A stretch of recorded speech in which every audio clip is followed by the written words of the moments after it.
Big boss Malayalam season 6 മുമ്പും ശേഷവും എന്നുള്ളൊരു കണക്കെടുപ്പ് എടുക്കുമ്പോൾ മുമ്പ് വളരെ വളരെ വളരെ ഹൈപ്പിൽ നിന്നിരുന്ന ഒരു വ്യക്തി ബിഗ് ബോസ് സീസൺ 6 ശേഷം ഏറ്റവും താഴേക്ക് പതിക്കുന്ന ഒരു സംഭവം ഉണ്ടായത് ആരുടെ പേരിലായിരിക്കും എന്ന് നിങ്ങൾക്ക് പറയാനായിട്ട് പറ്റുമോ?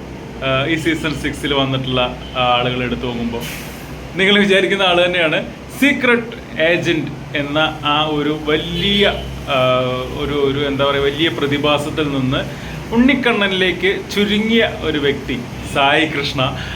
സീക്രട്ട് ഏജന്റ് എന്ന് പറയുമ്പോൾ ബിഗ് ബോസിലേക്ക് പോകുന്നതിന് മുമ്പ് വളരെ എന്തിനെതിരെയും ശക്തമായിട്ട് പ്രതികരിക്കുന്ന വളരെ വളരെ എന്താ പറയണ്ടേ ഇഴകീറി പരിശോധിക്കുന്ന വളരെ പ്രശ്നങ്ങളെല്ലാം ഇഴകീറി പരിശോധിക്കുന്ന ഒരു വ്യക്തിയായിരുന്നു സീക്രട്ട് ഏജന്റ് എന്ന് പറയുന്ന ആ ഒരു കാറിനുള്ളിലിരുന്ന് സംസാരിക്കുന്ന വ്യക്തി. പക്ഷേ ബിഗ് ബോസിനകത്തേക്ക് പോയപ്പോൾ അത് ഒരു കണ്ണാപ്പിയായി മാറി എന്നുള്ളതാണ് നിങ്ങൾക്ക് എല്ലാവർക്കും അറിയാവുന്നൊരു കാര്യം. ഇപ്പോൾ ബിഗ് ബോസ് സീസൺ 6 കഴിഞ്ഞ് പുറത്തിറങ്ങിയതിന് ശേഷം ചെയ്യുന്ന വീഡിയോ, അതിനിടയ്ക്കുള്ള വീഡിയോകളും അങ്ങനെ തന്നെയാണ്. പക്ഷെ അതിന് ശേഷം പുറത്തിറങ്ങി പുള്ളി ചെയ്യുന്ന വീഡിയോയുടെ താഴെ നിങ്ങൾ കമൻറ്റ് സെക്ഷനിൽ പോയി കഴിഞ്ഞാൽ ഒരൊറ്റ പോസിറ്റീവ് കമൻറ്റ് പോലും അല്ലെങ്കിൽ സായി കൃഷ്ണനെ അനുകൂലിക്കുന്ന ഒരു കമൻറ്റ് പോലും നിങ്ങൾക്ക് കാണാനായിട്ട് പറ്റില്ല. 3000-4000 മെസ്സേജുകളുണ്ട് ഒരു വീഡിയോയ്ക്ക് താഴെ. പക്ഷെ അതിലെല്ലാം തന്നെ സായിക്കെതിരെയുള്ള മെസ്സേജുകളാണ്. ഇതിനു മുമ്പ് ബിഗ് ബോസിൽ വരുന്നതിന് മുമ്പുള്ള സായി എന്തായിരുന്നു എന്നറിയാൻ ആ സമയത്തുള്ള മെസ്സേജുകൾ എടുത്ത് നോക്കിയാൽ അറിയാം.